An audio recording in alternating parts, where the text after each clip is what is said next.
Yeah, no, he jumps right in. He's a guy where, we're kind of back and forth with Pierce there. I just think Caleb's a little better defender right now. We've got a tough stretch of games here with good teams, and we just felt like he gives us a little more stability back there, and so he'll play tonight. What's the difference, Dave, when you play teams you don't see very often in terms of pre-scouts and stuff? In your own division, you see these teams a fair bit. Now, these Eastern teams you hardly ever see. You still pre-scout them the same way, though. You're getting with the amount of video and stuff, and let's be honest, everybody watches every team in the league. You don't maybe watch them as much as or you see them as much as your division teams, but you still understand what they're doing. There's still players that you have that and there's enough familiarity with most teams in the league, and the pre-scouts are done the same way. You do an in-depth dive into every team.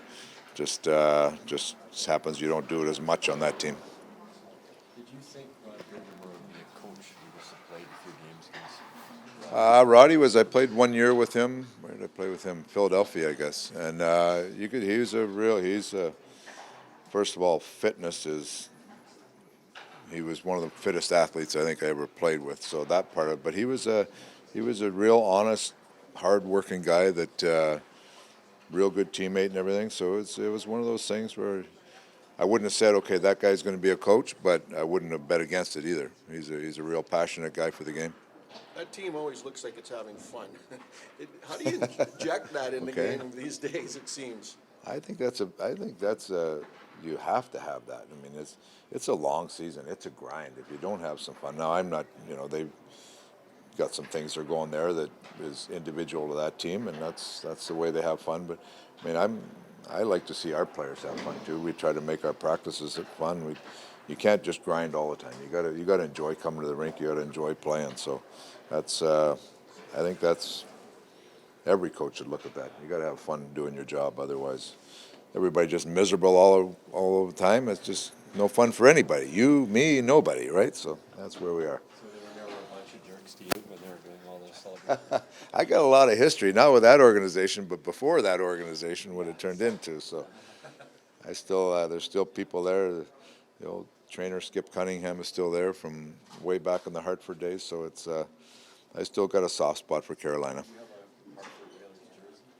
You know what? I can tell you, I have, of all the things that people send or try to get signed, the Hartford Whalers cards or jerseys are by far the most out of anything. By far. Brass Bonanza, yeah. How often have you been tired of that? No, you liked it. Our team liked it because that's when we scored, and that was the fun part. I don't think the other teams liked it very much, but I think it was Berkey that finally got rid of it in Hartford. So obviously he didn't like it. You mentioned the grind, and you've talked a little bit about the players being very willing to sort of even talk with each other about issues in games and improving and stuff. Can you just kind of expand on how they're embracing, the journey, still fighting for first place, all that stuff? Well, they embrace winning. It's about winning, and they show up at the rink just like coaches do. We want to show up and win every day, and we all get to play a game, and it's great. But you want to do well. You want to win, and the players show up with the mindset of how they prepare individually, but then they think about how we can do this as a group. So it's a group effort. The coaches can kind of put some plans in place, but the players are in there.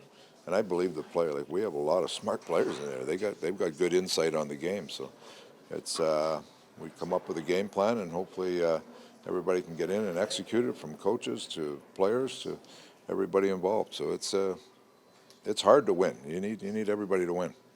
Would you say, you've coached a while, every team is different maybe in that terms? I'm not saying players aren't engaged, but in terms of the initiative or leadership they might show, does that take a little bit off a coach's plate sometimes? No, I think everybody's still in. Every team is different. Every team has their own individual culture or whatever. Culture is probably an overused word, but everybody's trying to create the atmosphere where they think that their group can come together and win. And the coaches have a part of that, but leadership on the team has a part of that. Everybody has a part of that. So you're trying to get that identity in there that you have a belief you can win, and the coaches put together some structure and plans that the players believe they can win and they can believe they can play their best. And if everybody does that, you got a better chance of winning.